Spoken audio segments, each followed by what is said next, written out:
नमस्कार दोस्तों, हमारे चैनल में आपका स्वागत है। दोस्तों, इसके पहले हमने बताया था शेर शाह सूरी के बारे में कि किस प्रकार से शेर शाह सूरी ने अपना शासन चलाया तथा इसके पश्चात सन 1555-56 में हुमायूं और शेर शाह सूरी का जो है युद्ध हुआ और किस प्रकार से अंत में हुमायूं फिर इस प्रकार जीता सन 1555 और 56 ईस्वी में और अपने पुत्र अकबर को किस प्रकार से शासन बैठाया। तो आ जाइए दोस्तों, आज बात करेंगे मुगल डायनेस्टी के 4th वीडियो में। यदि आपने हमारे चैनल को सब्सक्राइब न किया है तो सब्सक्राइब कर लीजिए। चलिए दोस्तों, बात करते हैं अकबर महान के बारे में। दोस्तों, मुगल वंश के जो शासक थे उनमें सबसे महत्वपूर्ण अकबर ही है। आपको बता दें कि हिंदू राज्यों के लिए जो महत्वपूर्ण कार्य किया वो अकबर ने ही किया था। सूर्यवंश के जितने राजा थे उनमें सबसे महत्वपूर्ण अकबर ही है। दोस्तों, बात करते हैं इसके जन्म के बारे में। पहले दोस्तों, इसका जन्म अकबर का जन्म 15 अक्टूबर सन 1542 ईस्वी को हमीदा बानो बेगम के गर्भ से उमरकोट के राणा बीर साल के महल में हुआ था। जी हाँ दोस्तों, 15 अक्टूबर सन 1542 ईस्वी में हमीदा बानो बेगम यानी कि हुमायूं की पत्नी की बेगम के गर्भ से इसका जन्म हुआ था उमरकोट के राणा बीर साल के महल में। नेक्स्ट पॉइंट के बारे में बात करते हैं तो अकबर का राज्याभिषेक जो था वो 14 फरवरी सन 1556 ईस्वी में दोस्तों पंजाब की कालानौर नामक नगर में स्थान पर हुआ था। दोस्तों, आपको बता दें कि अकबर जो था उसकी उम्र हालांकि 18 वर्ष पूर्ण नहीं थी राज सिंहासन हेतु, लेकिन अल्पवयस्क था। फिर भी इसको राज सिंहासन पर उत्तराधिकारी न होने के कारण अकबर को ही उत्तराधिकारी चुना गया मुगल वंश का। नेक्स्ट पॉइंट है कि अकबर का शिक्षक यानी इसके अकबर के शिक्षक कौन थे तो अब्दुल लतीफ़ जो ईरानी विद्वान था वो अकबर का शिक्षक था। उपाधि के बारे में बात करते हैं कि इसकी उपाधि कौन सी थी। तो इसकी उपाधि जलालुद्दीन मोहम्मद अकबर बादशाह गाजी की उपाधि अकबर को दी गई थी। इसका संरक्षक कौन थे तो बैरम खां 1556 से 1560 ईस्वी तक इसका संरक्षक के रूप में नियुक्त था बैरम खां। बात करते हैं युद्ध के बारे में, किसी कौन सी युद्ध की महत्वपूर्ण। दोस्तों, अकबर के साथ जो युद्ध हुआ वो पानीपत का द्वितीय युद्ध पहले हुआ, पानीपत के नामक स्थान पर हुआ था। तो 5 नवंबर सन 1556 ईस्वी में अकबर और हेमू के मध्य लड़ा गया था। दोस्तों, अकबर और हेमू के मध्य लड़ा गया था। ये लड़ा था 5 नवंबर से 1556 ईस्वी में। इसमें अकबर की विजय हुई थी। मक्का तीर्थ यात्रा के दौरान पाटन नामक स्थान पर मुबारक खां नामक युवक ने सन 1556 ईस्वी में इसके संरक्षक बैरम खां की हत्या कर दी थी। दोस्तों, नेक्स्ट पॉइंट है मई सन 1562 ईस्वी में अकबर ने हरामदर से अपने आप को मुक्त कर लिया था। दोस्तों, हरामदर वो होता है जिसमें बेगम या स्त्रियां अपने महल के अंदर रहती थीं। तो इन्होंने जो है 1562 ईस्वी में अपने आप को उस कार्य से मुक्त कर लिया था। नेक्स्ट पॉइंट है हल्दी घाटी का युद्ध। दोस्तों, हल्दी घाटी का युद्ध किसके मध्य लड़ा गया था तो 18 जून सन 1576 ईस्वी में जो था मेवाड़ के शासक महाराणा प्रताप तथा अकबर के मध्य लड़ा गया था, जिसमें अकबर विजयी हुआ था। महाराणा प्रताप की मृत्यु 57 वर्ष की आयु में हो गई थी।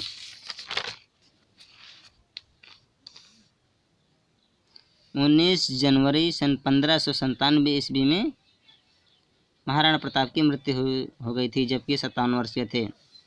नेक्स्ट पॉइंट है दीन ए इलाही धर्म का प्रवर्तक जो था वो अकबर था। दीन ए इलाही धर्म का जो अकबर के था वो इलाही, अगर क्वेश्चन में आ जाए कि दीन ए इलाही धर्म की स्थापना किसने की थी तो दोस्तों दीन ए इलाही धर्म की स्थापना भी अकबर महान ने ही किया था। नेक्स्ट पॉइंट है दीन ए इलाही धर्म का स्वीकार करने वाला प्रथम व अंतिम हिंदू शासक बीरबल ही था। दोस्तों, बीरबल जो था वो अकबर के दरबार में रहने वाला था, जो कि यही सबसे अंतिम तथा सबसे प्रथम प्रवर्तक था दीन ए इलाही धर्म को मानने वाला। अकबर ने जैन धर्म के जैनाचार्य गुरु हरविजय सेन सूर्य को जगत गुरु की उपाधि प्रदान की थी। जजिया कर की समाप्ति। दोस्तों, नेक्स्ट पॉइंट है कि जजिया कर को किसने समाप्त किया था तो दोस्तों जजिया कर को अकबर ने 1 मार्च सन 1564 ईस्वी में समाप्त कर दिया था। हिंदुओं के धार्मिक यात्रा का कर अकबर ने समाप्त किया। अकबर ने बहुत ही महत्वपूर्ण कार्य किया था। दोस्तों, नेक्स्ट पॉइंट है अकबर ने दीवान राजा टोडरमल सन 1580 ईस्वी में 10 साल बंदोबस्त व्यवस्था लागू की थी। दोस्तों 10 साल बंदोबस्त जो व्यवस्था थी वो अकबर के दीवान राजा टोडरमल ने सन 1580 ईस्वी में लागू की थी व्यवस्था। नेक्स्ट पॉइंट है दोस्तों, अकबर के दरबार में प्रसिद्ध संगीतकार तानसेन थे। दोस्तों जो तानसेन था इसके बचपन का नाम तन्ना मिश्र भी था। और दोस्तों ये तानसेन जो था वो महान संगीतज्ञ एवं कलाकार था। तो दोस्तों ये अकबर के दरबार में था। नेक्स्ट पॉइंट है, अकबर के दरबार के प्रसिद्ध जो चित्रकार थे अब्दुल समद थे। ये अभी सभी चित्रकारों में से सबसे महत्वपूर्ण था अब्दुल समद। दशवंत एवं बसामन नामक अकबर के दरबार में चित्रकार थे। अब्दुल समद और दशवंत और बसामन नामक चित्रकार अकबर के दरबार में ही थे। नेक्स्ट पॉइंट है, अकबर के शासनकाल के प्रमुख गायक जो थे तानसेन थे। तानसेन, बाज बहादुर, बाबा रामदेव एवं बैजू बावरे थे। दोस्तों ये महत्वपूर्ण संगीतकार थे। सबसे महत्वपूर्ण था तानसेन था, फिर बाज बहादुर, बाबा रामदेव तथा बैजू बावरे सबसे महत्वपूर्ण हैं। अकबर के शासन प्रणाली की मुख्य विशेषता मनसबदारी प्रथा थी। दोस्तों क्वेश्चन में कई बार आ जाता है कि मनसबदारी प्रथा किसके शासनकाल में स्थापित थी। दोस्तों मनसबदारी जो प्रथा थी वो अकबर के शासनकाल में प्रचलित थी। दोस्तों नेक्स्ट पॉइंट है, अकबर की मृत्यु। दोस्तों अकबर की मृत्यु कब हुई? तो 16 अक्टूबर सन 1605 ईस्वी में इसकी मृत्यु हुई थी। दोस्तों इसे आगरा के निकट सिकंदरा में दफनाया गया। दोस्तों इसको सिकंदरा में अकबर को दफना दिया गया था, आगरा के निकट। नेक्स्ट पॉइंट में बात करेंगे कि इसने कौन कौन से महत्वपूर्ण कार्य करवाए। दोस्तों स्थापत्य कला के क्षेत्र में अकबर की महत्वपूर्ण भूमिका थी, जो महत्वपूर्ण कार्य करवाया था।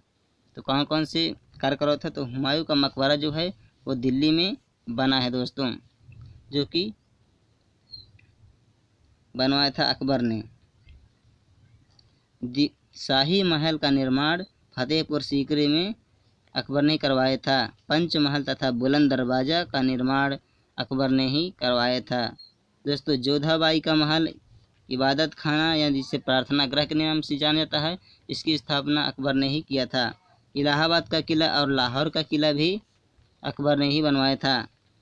अब दोस्तों नेक्स्ट पॉइंट में बात करेंगे कि अकबर के नवरत्नों में से कौन से शामिल थे, कौन कौन से। तो अकबर के नवरत्न कौन कौन से पहले आपको बता दें दोस्तों कि अबुल फजल सन 1551 से 1602 इसकी मृत्यु हुई थी।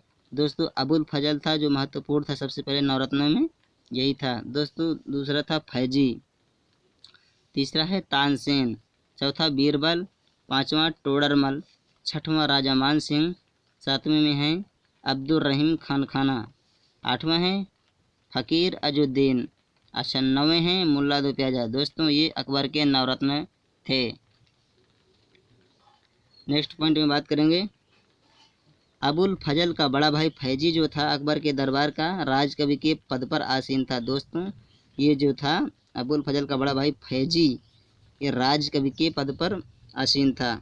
नेक्स्ट पॉइंट है, अबुल फजल ने अकबरनामा जो जीवनी थी उसके बारे में एक ग्रंथ लिखा जिसे अकबरनामे के नाम से जाना जाता है। इसकी किसने लिखा था? अबुल फजल ने लिखा था अकबरनामा। वह दीन ए इलाही धर्म का प्रमुख पुरोहित भी था। दोस्तों दीन ए इलाही धर्म को मानने वाला जो था वो अबुल फजल ही था।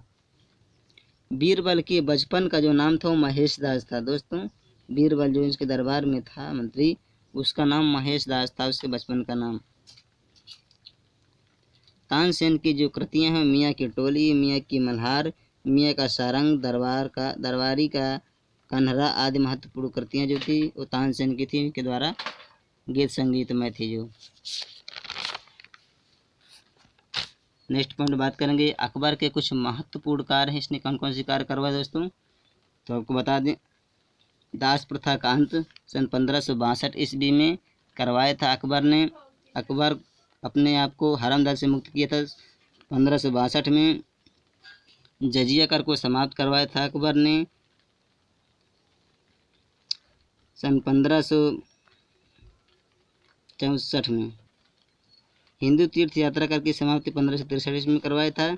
फतेहपुर सीकरी की स्थापना तथा राजधानी आगरा से फतेहपुर में बनवाया था सन 1500 1574 ईस्वी में। इबादत खाना तथा प्रार्थना गृह का निर्माण सन 1575 ईस्वी में करवाया था। इबादत खाने में सभी धर्मों में प्रवेश की अनुमति सन 1578 ईस्वी में दिया था। मजहर की घोषणा 1579 ईस्वी में करवाया था।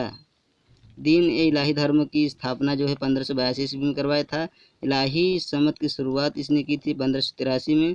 राजधानी लाहौर से स्थानांतरित करवाया था अपनी लाहौर में स्थानांतरित करवाया दिल्ली से 1585 ईस्वी में। दोस्तों नेक्स्ट वन की बात करेंगे कि कंठाभरण बाणी विलास की उपाधि अकबर ने तानसेन को प्रदान की थी। जी हाँ दोस्तों, अकबर के काल में स्वामी हरिदास एक महान संगीतज्ञ उपस्थित थे। अकबर ने अनुवाद विभाग की स्थापना भी करवाया था। नकीब खां, अब्दुल कादिर बदायूनी, शेख सुल्तान ने रामायण तथा महाभारत का फारसी अनुवाद किया था तथा महाभारत का नाम रजनामा, जी हाँ दोस्तों, महाभारत का नाम रजनामा युद्धों की पुस्तक जिसे कहते हैं, इसका नाम रखा था फारसी में अनुवाद करवाया था। नेक्स्ट बात करेंगे कि अकबर के काल में हिंदी साहित्य का स्वर्ण युग कहा जाता है। जी हाँ दोस्तों, हिंदी साहित्य का स्वर्ण युग अकबर के मुगल डायनेस्टी में जो है हिंदी साहित्य का स्वर्ण युग भी अकबर के शासनकाल को कहा जाता है। अकबर ने बीरबल को काव्य प्रिय एवं नरहरि को महापात्र की उपाधि दी थी। जी हाँ दोस्तों, अकबर ने जो था बीरबल को कवि प्रिय कहा था और जो है नरहरि को महापात्र की उपाधि दिया था। बुलंद दरवाजा का निर्माण अकबर ने गुजरात विजय के उपलक्ष्य में करवाया था। जी हाँ दोस्तों, बुलंद दरवाजे से जो था वो गुजरात विजय के उपलक्ष्य में ही करवाया था। 4 बाग लगाने की प्रथा जो थी वो अकबर के समय से ही प्रचलित हुई। दोस्तों अकबर ने सीरी कलम की उपाधि अब्दुल समद को तथा जड़ी कलम की उपाधि मोहम्मद हुसैन कश्मीरी को दिया था। नेक्स्ट पॉइंट है भाषा, तो मुगलों की भाषा फारसी थी। नेक्स्ट पॉइंट है अकबर धार्मिक सहिष्णु उदारवादी कुशल प्रशासक था। उसने हिंदू धर्म के लिए अनेक महत्वपूर्ण कार्य किए। दोस्तों नेक्स्ट बात करेंगे कि इसकी मृत्यु कब हुई थी। दोस्तों अकबर महान की मृत्यु जो है वो 16 अक्टूबर सन 1605 ईस्वी में इसकी मृत्यु हो गई थी। दोस्तों इसको आगरा के निकट सिकंदरा में इसको दफनाया गया। दोस्तों ये रहा मुगल डायनेस्टी के अकबर के बारे में, तो महत्वपूर्ण पॉइंट के बारे में बात किए हैं। नेक्स्ट बात करेंगे अकबर के बाद आने वाले जो इसके पुत्र जहांगीर के बारे में, किस प्रकार से जहांगीर ने शासन किया। दोस्तों तब के लिए हमारे चैनल को सब्सक्राइब करें और हमारे वीडियो को लाइक करें। धन्यवाद।